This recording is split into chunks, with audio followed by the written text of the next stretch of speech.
अस्सलाम वालेकुम, welcome to my YouTube channel. Hope so you all will be fine. Let's start today's topic is stability of benzene. अब benzene जो है ये एक एक्स्ट्रा स्टेबल मॉलिक्यूल है, मीन के इसके अंदर 3 डबल बॉन्ड्स प्रेजेंट हैं but still this is very stable. अब इसकी स्टेबिलिटी को हम किस तरह से जस्टिफाइड करते हैं, हमने लास्ट लेक्चर में देखा। इसके अंदर डीलोकलाइजेशन ऑफ पाई इलेक्ट्रॉन्स और वो इलेक्ट्रॉनिक क्लाउड बना रहे होते हैं जो कि इसकी स्टेबिलिटी को जस्टिफाई कर रहा होता है। अब इसकी ये जो स्टेबिलिटी है इसकी एस्टिमेशन हम किस तरह से लगाते हैं कि हमें ये प्रूफ किस तरह से करते हैं कि ये स्टेबल मॉलिक्यूल है या नहीं है। अब इसकी स्टेबिलिटी मेजरमेंट के लिए हम इसको एक सिंपल कंपाउंड मींस कि हम इसको बेंजीन नेम दे रहे हैं। अगर हम इसका जनरल नेम देखें तो ये क्या बनता है 1, 3, 5, यानी कि कार्बन नंबर 1 और 2 के दरमियान, देन 3 और 4 के दरमियान एंड देन 5 और 6 के दरमियान 3 डबल बॉन्ड्स हैं। तो हम इसका नेम जनरल क्या रख सकते हैं 1,3,5 साइक्लोहेक्साट्राईन। डबल बॉन्ड्स की वजह से ENE हम यूज़ कर रहे हैं। तो कह रहा है कि अब हम इसकी स्टेबिलिटी को 1,3,5 साइक्लोहेक्साट्राईन के साथ अगर मैयर करें तो मैयर करने से हमें पता चलता है कि जो बेंजीन की रेजोनेंस एनर्जी आती है वो बहुत ज़्यादा है और ये रेजोनेंस एनर्जी प्रूव करती है कि बेंजीन एक स्टेबल मॉलिक्यूल है। Let's see the stability measurement. हम क्या करते हैं, इसको कंपैरिजन करते हैं 1,3,5 साइक्लोहेक्साट्राईन के साथ और इसके साथ इसकी हीट ऑफ हाइड्रोजिनेशन एस्टिमेट करवाते हैं। अब इस हीट ऑफ हाइड्रोजिनेशन की अगर हम बात करें, first of all consider cyclohexene, यानी कि अगर हम इसके सिर्फ एक सिंगल बॉन्ड की बात करें और इसकी हीट ऑफ हाइड्रोजिनेशन देखें, हीट ऑफ हाइड्रोजिनेशन एक्चुअली में क्या है कि जब हम इसके अंदर हाइड्रोजन ऐड करवाते हैं तो कितनी हीट रिलीज़ हो रही है, तो that is heat of hydrogenation. Platinum की प्रेजेंस में अगर साइक्लोहेक्सेन की हीट ऑफ हाइड्रोजिनेशन देखी जाए तो that is -119.5 kilo joule per mole. Mean के इसकी 119.5 kilo joule per mole heat of hydrogenation है। अगर एक डबल बॉन्ड ब्रेक किया जाता है, हम कंसिडर करें कि सिंपल कंपाउंड है जिसके अंदर एक ही डबल बॉन्ड है, तो उसकी हीट ऑफ हाइड्रोजिनेशन -190 है। अब हम दूसरा क्या देख रहे हैं कि सपोज 1,3 साइक्लोहेक्साडाइन लें, यानी कि अब इसके अंदर 2 डबल बॉन्ड्स अगर हम लेते हैं तो थ्योरेटिकली हमारे पास कितनी वैल्यू आनी चाहिए 119 × 2। ये 119 एक डबल बॉन्ड की है तो हमारे पास यहाँ पे 2 डबल बॉन्ड है तो इसको मल्टीप्लाई कर रहे हैं 2 से, तो हमारे पास जो थ्योरेटिकली आनी चाहिए energy that is -239 kilo joule per मोल। ये हम एक्सपेक्टेड कह लें, कैलकुलेटेड कह लें या थ्योरेटिकली जो एनर्जी हमारे पास आनी चाहिए। लेकिन जब हम बेंजीन की heat of hydrogenation 2 double bonds में मेजर करते हैं तो that is -231.5 kilo joule per मोल।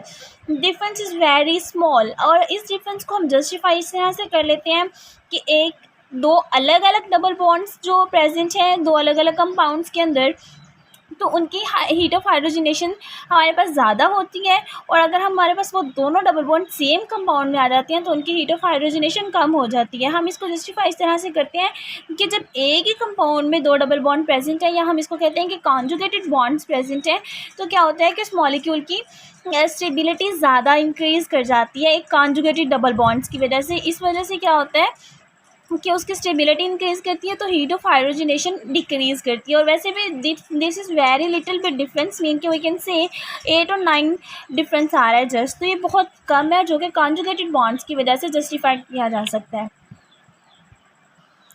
अब जब 2 डबल बॉन्ड्स आ रहे थे तो हमने उनके जो एनर्जी डिफरेंस आया थ्योरेटिकली या हाइपोथेटिकली जो हमने कैलकुलेट की थी उसको हमने जस्टिफाई कर दिया कि यह कॉन्जुगेटेड डबल बॉन्ड्स की वजह से आ रहा है।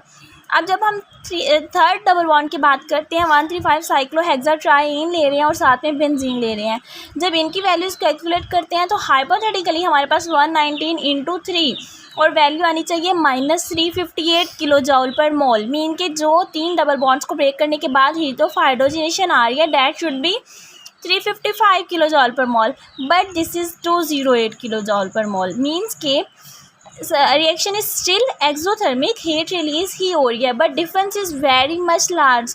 हम कह रहे हैं कि 355 एक्सपेक्टेड 358 सॉरी, और हमारे पास 208 एक्सपेरिमेंटल वैल्यू आ रही है जो कि बेंजीन की हीट ऑफ हाइड्रोजिनेशन है और डिफरेंस जो आता है वो हमारे पास 150.5 किलो जॉल पर मोल एनर्जी का आ रहा है। मीन्स कि इतनी एनर्जी रिलीज़ हो रही है रिड्यूस्ड, मीन कितनी होनी चाहिए थी 358 लेकिन रिड्यूस हो रही है रिलीज़ हो रही है 208, 150 का डिफरेंस उनके दरमियान आ रहा है। अब ये जो डिफरेंस है ये रिप्रेजेंट करता है कि बेंजीन एक स्टेबल मॉलिक्यूल है, जो जितना स्टेबल होता है उसकी रेजोनेंस एनर्जी उतनी ही कम होती जाती है। अब ये जो डिफरेंस आ रहा है हम इसको कहते हैं कि this difference is actually resonance energy. Resonance make it more stable, mean के इसकी रेजोनेंस एनर्जी जितनी हमारे पास ज़्यादा होगी या डिफरेंस जो है वो जितना ज़्यादा होगा हमारे पास, और हीट ऑफ हाइड्रोजनेशन जितनी कम होगी बेंजीन उतनी ही स्टेबल मॉलिक्यूल होगी। अब इसकी रेजोनेंस एनर्जी 150 आ रही है, तो इसका मतलब है कि बेंजीन 150 टाइम्स मोर स्टेबल है as compare to a simple 135 cyclohexatriene molecule. और इसकी रेजोनेंस एनर्जी जो है वो इसकी अमाउंट रिप्रेजेंट कर रही है कि बेंजीन एक मोर स्टेबल कंपाउंड है as compare to a simple compound. Let's see the flow chart diagram. इसमें हमारे पास सबसे पहले हम साइक्लोहेक्सेन ले रहे हैं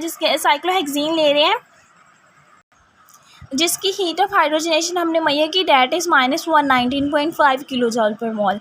देन हमारे पास जब 2 हाइड्रोजन मॉलिक्यूल्स ऐड करवाए 1,3 साइक्लोहेक्साडाइन के अंदर, तो हमारे पास एनर्जी आई -231, जो कि एक्सपेक्टेड वैल्यू से जस्ट 9 पॉइंट से डिफरेंस थी। और जब हम 135 साइक्लोहेक्साट्राइन ले रहे हैं तो expected value -358 kilo joule per मोल थी, बट अगर बेंजीन की बात करें तो that is 208, difference is 150.5 kilo joule per मोल। हम इस 150.5 किलो जॉल पर मोल को कह रहे हैं दिस इज़ रेजोनेंस एनर्जी, जिसकी रेजोनेंस एनर्जी जितनी ज़्यादा होगी वो उतना ही स्टेबल मॉलिक्यूल होगा। इस एक्सपेरिमेंट से प्रूव हो रहा है कि बेंजीन नॉर्मल कंपाउंड से ज़्यादा स्टेबल है, और वो इसकी रेजोनेंस एनर्जी प्रूव कर रही है। होप सो आपको वीडियो पसंद आई होगी। अगर वीडियो पसंद आई है तो लाइक और सब्सक्राइब करना मत भूलिएगा। मिलते हैं नेक्स्ट वीडियो में, तब तक के लिए अपना बहुत ख्याल रखिएगा। अल्लाह हाफिज़। Thank you so much.